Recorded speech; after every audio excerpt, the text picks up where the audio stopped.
So, hello everyone, welcome to my channel CS Legal World, and let me surprise you all today. We are doing the very tough chapter of RCD, of course, chapter number 6, which is Adjudication, Prosecution, Offences, and Penalties. If you want to see one part, has already been uploaded of PMLA, that is Prevention of Money Laundering. But आज हम starting से करने वाले, जो starting में बहुत सारी चीज़ें दी गई है, पेनल्टी दी गई है. Let's go into the brief. Exactly what do we have to study? So firstly we have to cover section 447 से लेके 454A कंपनीज एक्ट 2013 का. Then there are few more sections of companies act itself, that is 439, 440, 435, 36, 403, 441. Then we have got SEBI का 11B and then 15A से 15Z की जो भी penalty है. Let me just tell you, अभी तक एक भी बार ये एग्जाम में पूछा नहीं है, 2 बार आई गेस आया लोडर का, उसके अलावा तो नहीं पूछा है. सिकरा का ये अभी तक नहीं पूछा है. फ्रॉम सेक्शन 23A से लेके 24 तक, 23A से लेके 23N तक है. Then 230 and then 23 and then 24, तो ये भी अभी तक नहीं पूछा है. तो this and this is not important. FEMA का सिर्फ 13 और 14 ये 2 सेक्शन पूछा है अभी तक एग्जाम में. कॉफ़ी पौजा का मैंने लिखा नहीं सेक्शन, बिकॉज इसकी वीडियो मैं ऑलरेडी अलग से अपलोड करूँगी. लेकिन COFEPOSA is very very very very important again. PMLA is next to anything. PMLA ऐसा सेक्शन है जहाँ से एग्जाम में हर बार एक क्वेश्चन पूछा है. Of course, then there are other questions as well like that. Offenses to be cognizable, कि कौन से offense cognizable है, non cognizable है, cognizable and bailable, non bailable कौन से हैं, कौन से compounding है, non compoundable है. ठीक है. Then what are the procedure for holding equity, imposing penalties under सिक्रा. So these are the question and there are more, but let's get started without wasting any single minute. So firstly understand one thing. First question here goes is companies act is a mixture of both civil and criminal provision. ऐसा होता है क्या? Company act में civil and criminal दोनों provisions होते हैं क्या? So yes, because जब आप एक्ट की बात करते हो तो देखना यहाँ पे क्रिमिनल और सिविल में क्या बोला है, दैट ऑफेंस जो पनिशेबल होता है विथ फाइन एंड या फिर और इम्प्रिजनमेंट. जहाँ पे इम्प्रिजनमेंट आ गया, सी विथ फाइन है तो उसको हम सिविल बोल सकते हैं, ओनली विथ फाइन. बट जहाँ पे विथ फाइन विथ इम्प्रिजनमेंट है और है या एंड डजेंट मैटर, तो उसमें 2 सेक्शन आ जाएगा कि वो कंपाउंडेबल है या नॉन कंपाउंडेबल है. ठीक है. फिर जो रीजनल डायरेक्टर के अंदर ऑफेंसेस जो रीजनल डायरेक्टर कवर करता है अप टू 25 लाख तक, वो कंपाउंडेबल होता है. NCLT जो कवर करता है वो भी कंपाउंडेबल होता है. लेकिन नॉन कंपाउंडेबल कौन से होते हैं, और उसमें प्रोसिक्यूशन होता है जो कि स्पेशल कोर्ट वाले होते हैं. स्पेशल कोर्ट वाले में भी अब आगे आप देखोगे जब हम करेंगे कि स्पेशल कोर्ट में सेशन जज, एडिशनल सेशन जज होता है, एंड मेट्रोपॉलिटन जज एंड JMFC होता है, which is judicial magistrate of first class. अब उनके लिए भी अलग से क्राइटेरिया दिया हुआ है. और सिविल वाले कौन से होते हैं? जिसमें पेनल्टीज होती है, सिर्फ पेनल्टीज होती है, मतलब इम्प्रिजनमेंट नहीं होता. Those are civil. तो this is why companies act is a mixture of both civil and criminal procedure provisions. I hope इतना समझा रहेगा. So now let's understand. Now हम सेक्शन 447 क्या करने वाले. तो 447 में दिया है, सबको पता है, पनिशमेंट फॉर फ्रॉड्स. ठीक है. 448 is punishment for false statement. जब आप कोई फॉल्स स्टेटमेंट दे रही है, कंपनी कोई फॉल्स स्टेटमेंट दे रही है, उसके पनिशमेंट क्या है 448 में. 449 फॉल्स एविडेंस दे रहे हो. 450 जहाँ पे कोई भी स्पेसिफिक पेनल्टीज एप्लीकेबल नहीं किया है कंपनीज एक्ट में, तो 450 एप्लीकेबल हो जाएगा. जहाँ पे लिखता है ना companies liable to be penalize, penalty नहीं दिया है तो 450 हो जाएगा. 451 में होता है punishment in case of repeated default, and 454A में भी पेनल्टीज और रिपीटेड डिफॉल्ट होता है. उनके अंदर कुछ डिफरेंस है वो हम देखेंगे. देन 451 एंड 454A तो हो गया. 452 है that punishment for wrongful withhold of property. Now this is very serious. Punishment for wrongful withhold of property. तो बेसिकली अगर आप आगे देखोगे ना तो ऐसा आएगा कि बेसिकली स्पेशल कोर्ट जो है सारे ऑफेंसेस ट्राई करेगी. ठीक है, सारे ऑफेंसेस. लेकिन जो 452 वाले हैं ना, punishment for wrongful withholding of property, वो नहीं ट्राई करेगी. राइट. फिर है 453 which is punishment for improper use of limited और प्राइवेट लिमिटेड. लिमिटेड की जगह पे प्राइवेट लिमिटेड कर दिया, और प्राइवेट लिमिटेड की जगह पे लिमिटेड, या कुछ भी खान कर रहे हो नाम में कंपनी के. एडजुडिकेशन ऑफ पेनल्टीज क्या है, मतलब पेनल्टीज आप जो कर रहे हो उसका ट्रायल कैसे चलेगा, एडजुडिकेशन कैसे होगा, वो बताना है. 454A penalties for repeated default, जो कि हमने कर लिया. सो नाउ लेट्स स्टार्ट विथ सबसे पहले 454 से करना है. चलो 454 से कर लो, डजेंट मैटर. तो सबसे पहले हम देख रहे हैं बेसिकली एडजुडिकेशन ऑफ पेनल्टीज कैसे होता है, सेक्शन 454। तो central government may appoint as many officer not below the rank of registrar as adjudicating of authority for adjudicating penalty under the act. मतलब ये जो पेनल्टी वाला सीन है, इतना पेनल्टी लग रहा है, इतना ये लग रहा है, कौन? सेंट्रल गवर्नमेंट आगे बताएगी क्या ये तेरे पे 5 लाख का है, ये तेरे पे 10 लाख? नहीं भाई, उसने बना के रखा है ना रजिस्ट्रार को। रजिस्ट्रार को उसने एडजुडिकेटिंग अथॉरिटी बनाया है कि registrar not below your rank, मतलब रजिस्ट्रार को ही पावर है कि वो एडजज करेगा पेनल्टी अंडर द एक्ट। ठीक है, वो एज एन एडजुडिकेटिंग ऑफिसर बन जाएगा। नाउ ए क्या करेगा? मे बाय एन ऑर्डर। जैसे कि देखो ना, इंसॉल्वेंसी में ए जो होता है वो एनसीएलटी होता है। सिमिलरली कंपनीज में जब हम ए की बात करें दैट्स आरओसी। ठीक है, रजिस्ट्रार। नाउ ए क्या करेगा? मे बाय एन ऑर्डर, या तो वो डायरेक्ट करेगा कि रेक्टिफाई कर दे डिफॉल्ट, या तो बोलेगा कि मैं इम्पोज कर रहा हूँ penalty for non compliance. Before imposing penalty वो रीजनेबल अपॉर्चुनिटी ऑफ बीइंग भी देगा। इतना समझ में आया? ठीक है, उसके बाद क्या बोला है? That person aggrieved of order. अगर ए का ऑर्डर किसी को पसंद नहीं आ रहा तो क्या करेगा? जैसे आरओसी नहीं पसंद आ रहा आपको, तो आप किसके पास जाओगे? आरडी के पास जाओगे। नाउ आपको आरडी के पास कब तक अपील लेके जा सकते हो आप? 60 डेज तक लेके जा सकते हो फ्रॉम द ऑर्डर ऑफ ए। ठीक है, अब आरडी भी क्या देगा? Reasonable opportunity of being heard देगा, फिर पास कर देगा ऑर्डर, सेटिसाइड करेगा, कंफर्म करेगा, मॉडिफाई करेगा एज द केस में भी। ठीक है, नाउ कंपनी या फिर ऑफिसर जो ऑर्डर मिला है आपको अब आरडी का, failed to comply with such order within 90 days. ठीक है, जब ऑर्डर दे दिया वहां से 90 डेज में बोला था कि ये करना ये करना ये करना, failed to comply any of the order of this one RD का, कंपनी जो है वो 25K to 5 लाख के लिए पेनलाइज होगी। Officer in default 25K to 1 lakh के लिए पेनलाइज होंगे, या फिर imprisonment of up to 6 months और बोथ। तो अब इसको प्रॉब्लम ये हो जाती है ना कि हम याद नहीं रख पाते कि इसमें 25K to 5 लाख है, किसी में अरे बहुत बहुत दुनिया भर के पेनल्टी है, तो अभी मैं उसमें कुछ नहीं कर सकती। वी ऑल इधर have to remember section wise what can be do about it, really can't do anything else. But याद रख सकते हो तो याद रख लेना अगर लिखा होगा तो 25K to 5 lakh and 25K to 1 lakh. ठीक है, now 454A we are talking about. अभी हमने सेक्शन 454 क्या बेटा? अभी 454A कर रहे हैं, which is penalties for repeated default under section 454A। इसमें क्या बोल रहा है देखना कि कंपनी, ऑफिसर या फिर कोई भी पर्सन, ठीक है, having already been subject to penalty for default under the act. एक प्रोविजन में आपने घपलेबाजी की थी और आपको उसके अंदर पेनलाइज कर दिया। Now within 3 years from the date of, क्या लिखा है? From the date of imposing penalty. जब आप पे पेनल्टी लगाई वहां से 3 years के अंदर आप वो सेम ऑफेंस वापस कर रहे हो, subsequent same offence same mistake. ठीक है, इन दैट केस आपके ऊपर क्या किया जाएगा? फिर कमिट सेम ऑफेंस, तो आपके ऊपर पेनल्टी कौन सी लगाई जाएगी? जो पर्टिकुलर प्रोविजंस में दिया है ना कि इसके ऊपर 2 लाख का पेनल्टी लगेगा, तो आप twice the amount of that penalty लगा सकते हो, या फिर अमाउंट इक्वल टू पेनल्टी उतना लगा सकते हो कि जितना है उतना ही, या तो फिर उसका डबल। लेकिन इसमें एक बात याद रखने वाली जो है वो ये है कि पास्ड बाय ए या फिर आरडी, क्योंकि सेम प्रोविजन जो भी हम पढ़ रहे हैं वो सेम आपको आगे भी मिल जाएगा, वो दूसरे सेक्शन में जो था ना पेनल्टीज फॉर रिपीटेड डिफॉल्ट। तो यहाँ पर समझने की कोशिश करना दैट कंपनी और ऑफिसर या फिर कोई भी पर्सन जिसने एक मिस्टेक दोबारा की है within 3 years from the date of penalty imposement of penalty, in that case from date of imposing penalty passed by कौन? आरओसी या फिर आरडी। ठीक है, तो ही और कंपनी मतलब ऑफिसर इन डिफॉल्ट या फिर company liable for subsequent default twice the amount या फिर amount equal to penalty under the act. फिर है offence under the act compoundable and non compoundable की बात की है।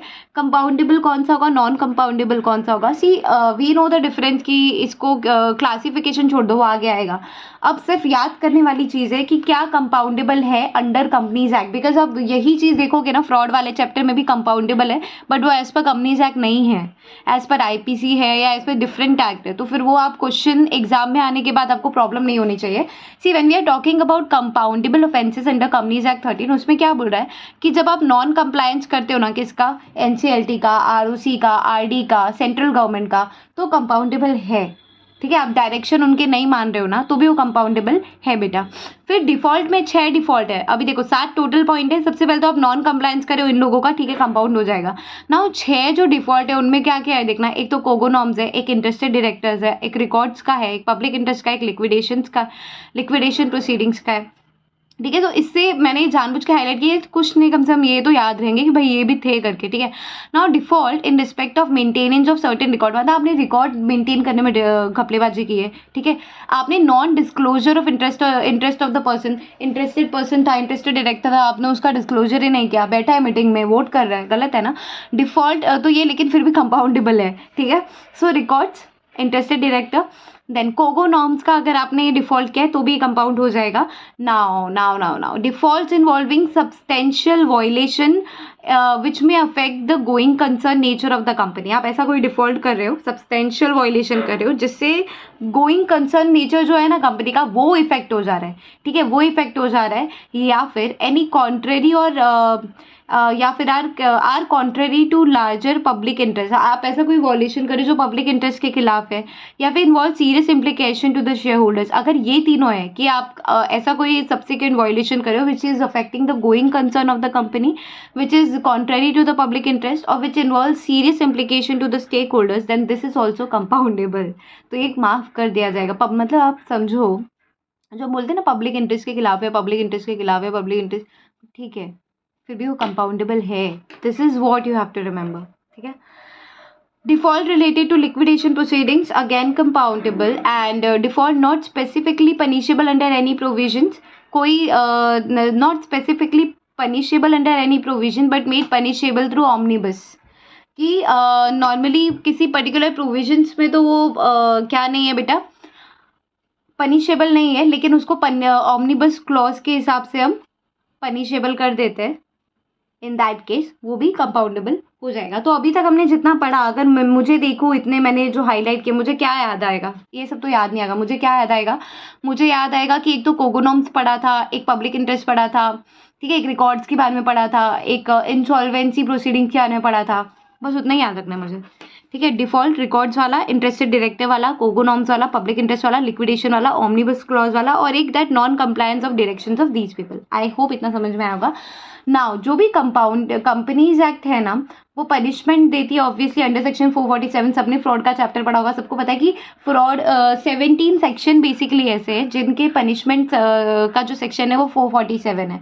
So those section 17 sections are non compoundable offence. इतना समझ में आया? आई होप इतना समझा होगा।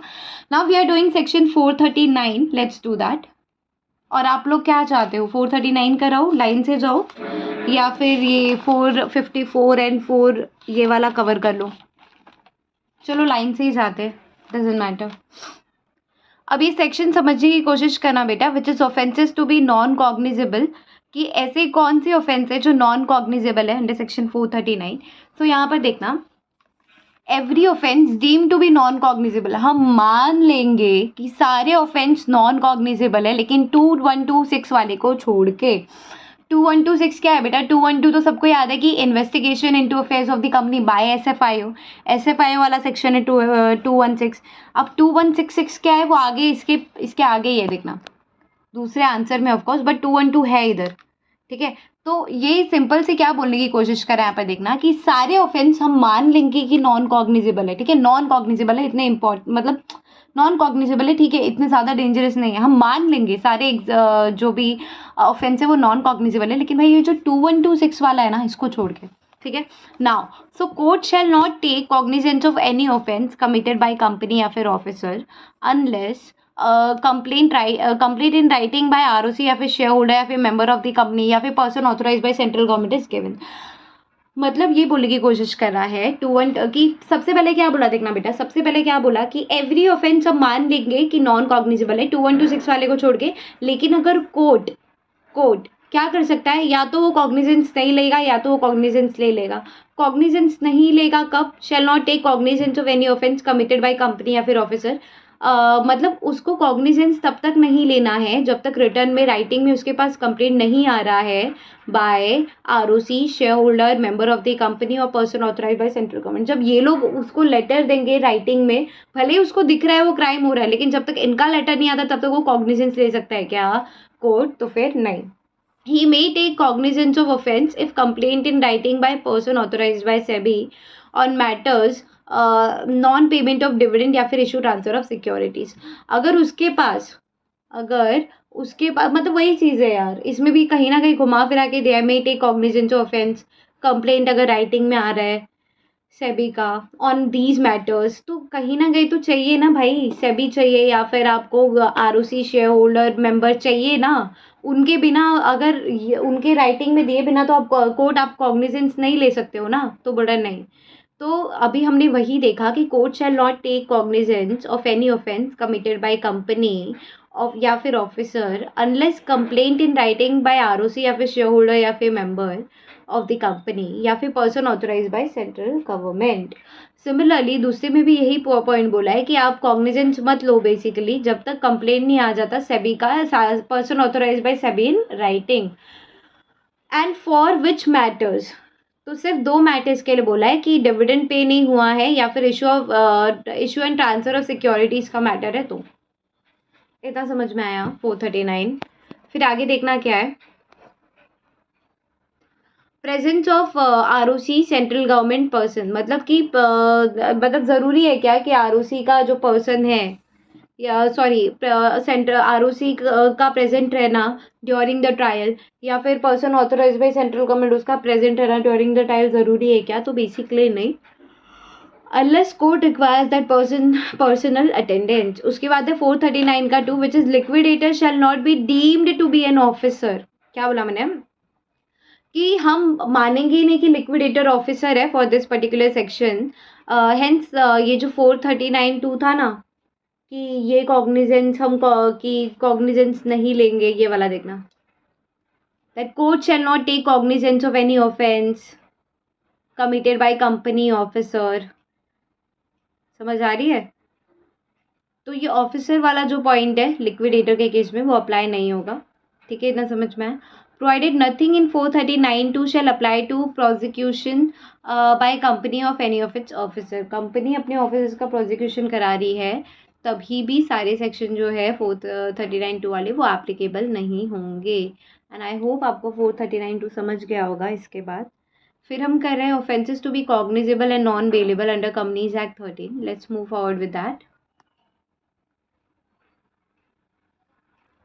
तो देखना बेटा क्या बोला है इसमें, ये वाला सेक्शन जो है ये बोल रहा है offences to be cognizable and non bailable. ऐसे कौन से ऑफेंस है जो हम मान लेंगे, मानो या ना मानो मानना ही पड़ेगा कि ये कॉग्निजेबल है और नॉन बेलेबल है। मतलब एक बार आप इन ऑफेंस में फंस गए तो भाई आप कॉग्निजेबल तो ऑफेंस है ही लेकिन ये नॉन बेलेबल भी है। Offences to be cognizable and non bailable, तो उसके लिए क्या प्रोविजन दिया है। तो सबसे पहले क्या बोल रहा है देखना, that not with standing anything in the code of CRPC of section 447, sorry my bad, notwithstanding anything in the CRPC every offence under the Companies Act 13 except the offence referred in section 212 से। अच्छा ये चीज़ हमने अभी नहीं पढ़ी, अभी तो पढ़ी थी ना कि सारे ऑफेंसेस हम नॉन कॉग्निजेबल मान लेंगे, सिर्फ कौन से वाले नहीं मानेंगे, 2126 को छोड़ के। तो अब ये 2126 क्या बोल रहा है, that every offence under companies act जो है वो नॉन कॉग्निजेबल होता है एक्सेप्ट 2126। ठीक है, दोबारा पढ़ लियो लाइन। 216 सिर्फ इतना बोलने की कोशिश कर रहा है दैट जो भी ऑफेंस कवर्ड है अंडर सेक्शन 447 कंपनीज एक्ट वाला shall be cognizable and non bailable.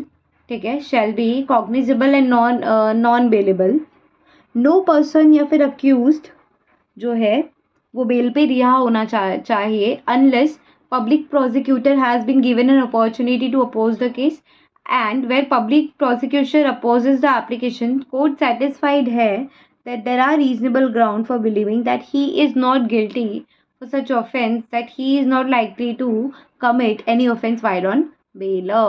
इतना समझ में आया। 2126 में बोल रहा है कि आप तब तक आप पहली बात तो आप बेल पे रिहा नहीं कर सकते। ठीक है, और क्या नहीं कर सकते आप, ये सारे जो ऑफेंस है कॉग्निजेबल होंगे अगेन। ठीक है, नाउ 2126 से इतना बोल रहा है कि ये जो ऑफेंस है नॉन बेलेबल है, नॉन रिलीजेबल है unless public executor has been passed, public prosecutor has been given an opportunity to oppose the application for such relief and where the public prosecutor approves the application, the court is satisfied that there are reasonable ground for believing that he is not guilty। ठीक है, then 16 years का as है, women है या फिर सिख है तो इनके ऊपर ये एप्लीकेबल नहीं होगा। स्पेशल कोर्ट के बारे में चीज़ें बताई हैं। ठीक है, कि special court also should not take cognizance of any offence referred to in this subsection except in the government. Special code को भी कॉग्निजेंस लेने का पावर नहीं है है तो नहीं इस सेक्शन में, लेकिन अगर रहेगा तो हम बता देंगे। ये तो समझ में आया बेटा?